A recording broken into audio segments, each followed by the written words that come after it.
Alright gamers, we're back with Arkham Horror Part 1. We're going to be playing today against daoloth. We'll get more into that in a minute. But first we're going to talk about setup and a few of the rules. Now as you can see, we have the board set. As you can see, these locations on the board.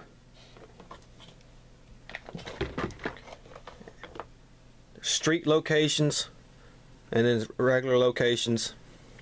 And then of course we have some of the other world locations.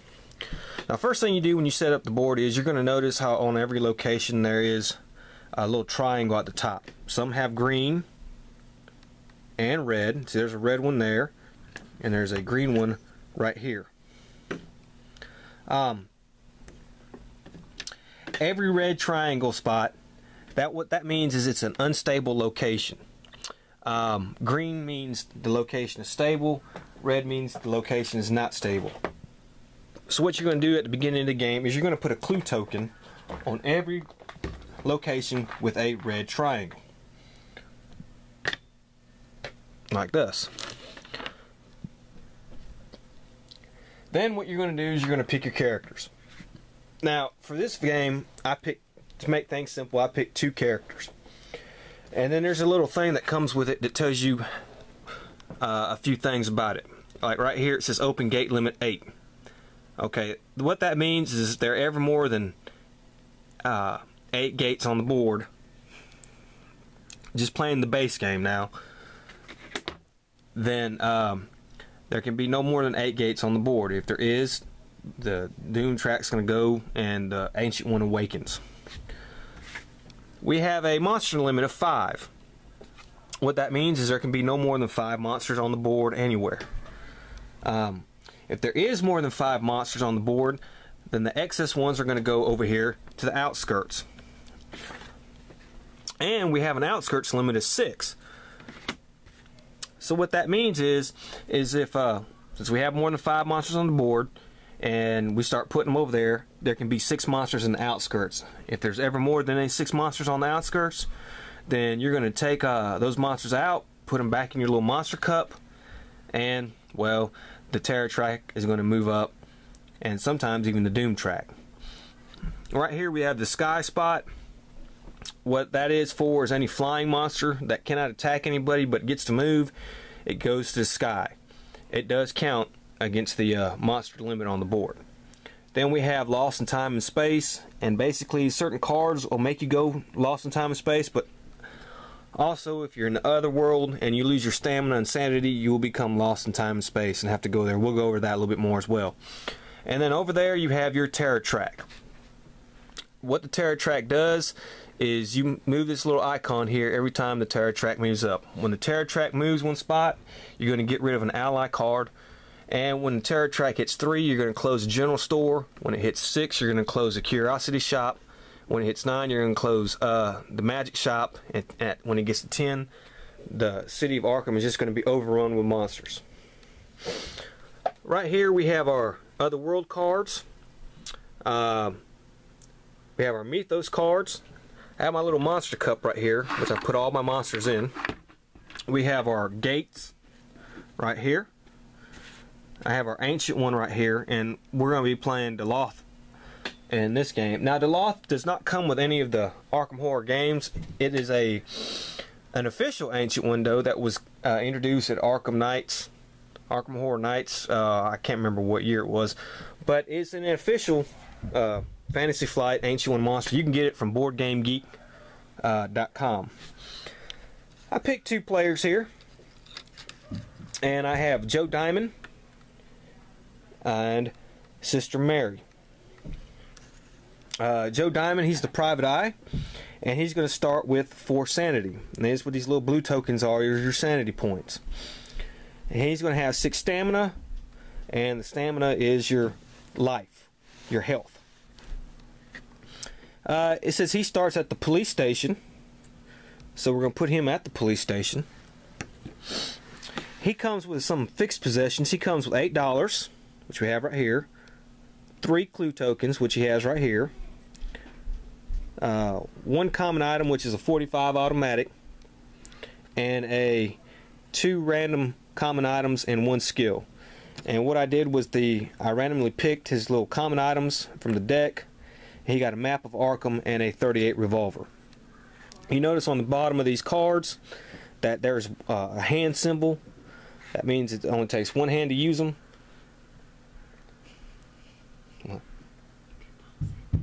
Huh? And basically what that means is that it's a one-handed item. So he could carry both weapons and fight with that. He also got a skill, which is stealth. And his special little thing is Joe rolls 1 extra bonus die when he spends a clue token to add to a roll. And that'll come in handy. We'll go over that when the time comes. The second player I picked was Sister Mary. She has 7 sanity, 3 stamina. Her home is the South Church, so we're going to put her over here at the South Church. She came with a blessing. The blessing, what that is you know, in this game when you play, you have tests. In order to get a successful on your test, you have to roll a 5 or 6. Well, the blessing, when you're blessed, you can roll a 4, 5, or 6, and you will be successful. Now, on the flip side of that, if you turn this card around and you become cursed, you can only roll a 6 to be successful. So being cursed is a pain in the ass. I got to tell you, it sucks. It can really mess your game up. The blessing thing can really help. And what we have here, she had 1 common item, which is a cross, and 1 unique item, which is holy water. She came with 2 spells, which I picked for her were Define the Ancient One and Rack, and Psychology as skill. And over here we have our location cards, and you're going to notice like the Bank of Arkham, Arkham Asylum, Independence Square are all white.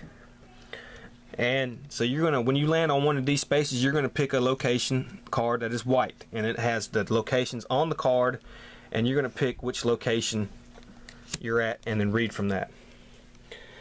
Then over here we have some more location cards. And I just want to make a note that when we play through, I'm using cards from all the expansions. The only caveat with that is if I pick a card and it obviously doesn't apply, then we will just go to the next card. But most of them should apply.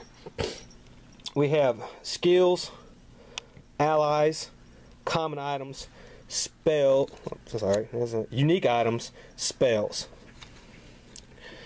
And we have little mini cards here, a bank loan, a retainer, curse and blessing cards, the sheriff card, and the silver Twilight Lodge membership card.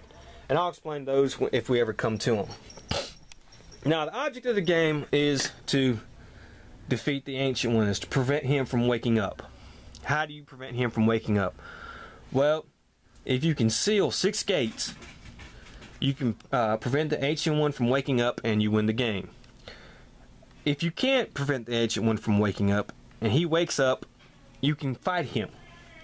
But if you're going to fight him, you might as well just hang that up, because most of the time you're going to lose when you fight him. So the best bet is to just beat him before he wakes up.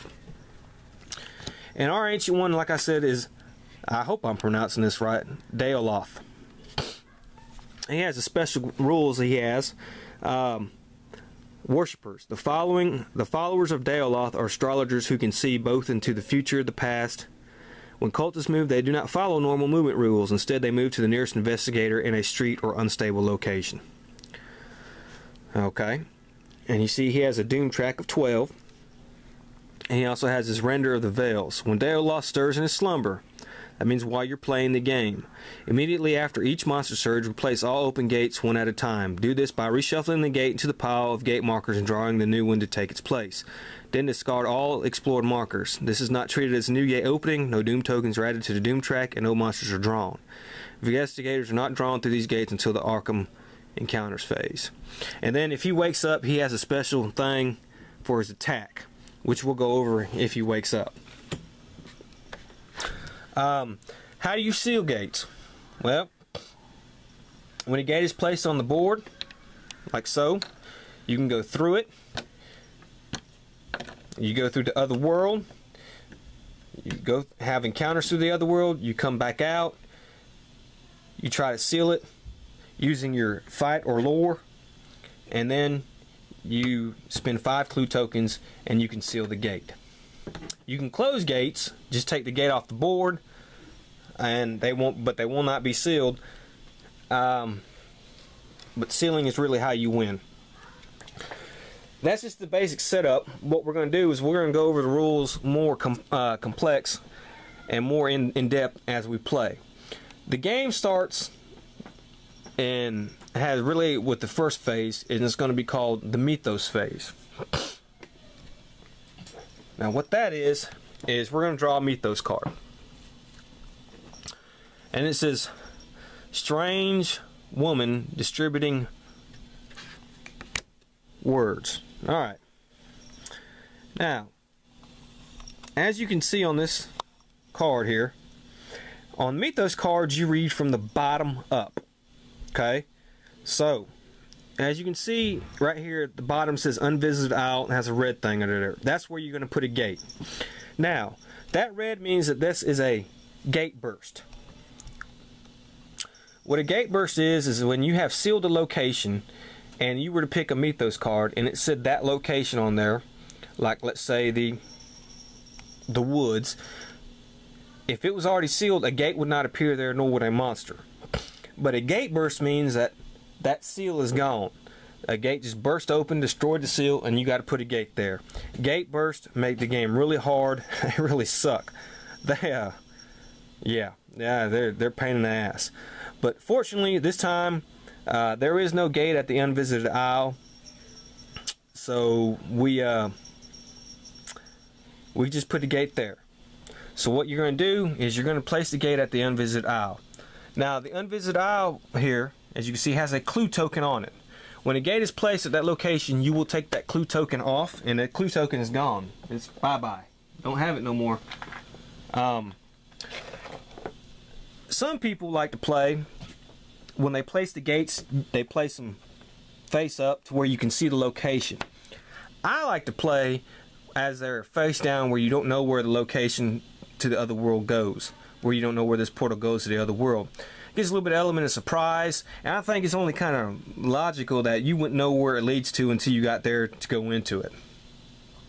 But either way, you can play. Now, as you see, then we have the next part. We have the cross and a moon on the bottom. Let me get that to focus there. There we go. Okay, a cross is in the white, the moon is in the black. That is for monster movement. Monsters, and we'll get a lot more into monsters as they come. You're going to pick a monster. Well, we're going to go ahead and pick a monster, and we're going to put this monster on this gate, and this is a Shawn. Okay, and we're going to go over this a little bit. You see how it has a triangle at the bottom, and it has a +0 at the top, and you see that the border of it is blue. Okay, let's go over that. That +0 is the sneak modifier. If you wanted to try to sneak past this monster or evade it, you would have to roll against your sneak, like Joe Diamond here. And we'll get more into what all this stuff means in just a second in the upkeep phase. But he has a sneak of 3. So he would roll 3 dice, and if he was successful in getting a success, he would be able to sneak past that monster. Okay, the triangle, like I said, is the symbol. And so, if there was a triangle symbol, let's say that its cross was a triangle and was on the white. Alright. The little white arrow, you see how it has white and black? He's going to move 1 white. Okay? Now, monsters move differently depending on the borders, and this monster is a different type of monster right here because of the blue border. But let's just get a regular black border monster for a second and look at it. This black border monster, it moves regular, so he would move once. And let's say this monster was here over there at the Miskatonic University streets, and that little symbol of his came up on the white, he would move the white arrow. If it came up black, he would move the way of the black arrow. See? Okay, so that's basically what that means. So we got to pick a monster real quick, and we're going to pick a monster, and this is a dark young monster, and we're going to put him on top of this gate. Now, this dark young monster has a modifier -2. So if you're going to sneak past it, you got to have a -2. Get that in focus there. He has like a, I guess, an octagon for a symbol. He has a yellow border. Yellow border means this monster is stationary. It will not move from its spot. So he's going to stay where you put him. This monster is a bitch, I gotta say. God, I hate these things. He has physical resistance. Let's say your fight is 4, and you would roll 4 dice. Well, since this thing is physical resistant, you would roll half your dice. So you would only roll 2 dice to try to kill it. Has a nightmarish of 1, and what that means is that if you pass your horror check against this monster, you're still going to lose 1 sanity. Okay, and then most monsters have a little text here. Some of them have special rules. Now on the bottom here, you see it has 3 blood drops. Okay, that's the monster's toughness. In order to kill this monster, when you fight it, you have to get 3 successes in 1 roll.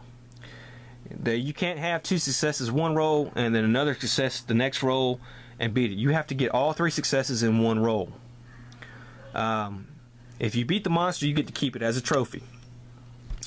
The +0 over to the little 3 sanity things. The +0 modifier for it is when you make a horror check. When you first meet any monster, you're going to try to make a horror check. You're going to use your will. Like Joe Diamond has a will of 2. Alright, so this has a modifier of 0. So he's going to roll 2 dice, and if he gets a 5 or a 6, he passes his horror check. If he fails, then he loses 3 sanity. Okay? Then over here he has a combat. Then after you pass your horror check or fail your horror check, you can try to fight the monster. Joe Diamond has a fight of 3. So he's going to roll 3 dice, but he's going to be -1 because of the modifier, so he's going to roll 2 dice. And if he don't beat the monster when he rolls those 2 dice, then he's going to take 3 points of damage. Okay, and then they can go on his next turn, and he can either try to evade it or he can try to fight it. And we'll get more into that as we go, as we face and fight monsters. Then the next part of the Mythos card says clue appears at the science building. So we're going to put a clue token at the science building. As you see, the science building already has 1 clue token, so we can put another one there. These places can have as many clue tokens as you can put on there. I mean, as long as they don't disappear by a gate appearing or something takes them off, or somebody takes them off, you can have as many clue tokens as you want. And then it says the first player draws a spell. Well, Joe Diamond is our first player. I randomly chose, and he has the first player token here. So he gets to draw a spell. So he's going to draw a spell card, and it's a red sign of shutty mail. Yeah, I don't know what that is. Huh. And so that is the Mythos phase. Now we're ready to start the game. And in our next video, we're going to start a game turn, starting with the upkeep phase, and then move on to the movement phase, the Arkham Encounters phase, the Other Worlds phase, and then that'll be a full turn. So we'll get to that next. See you then.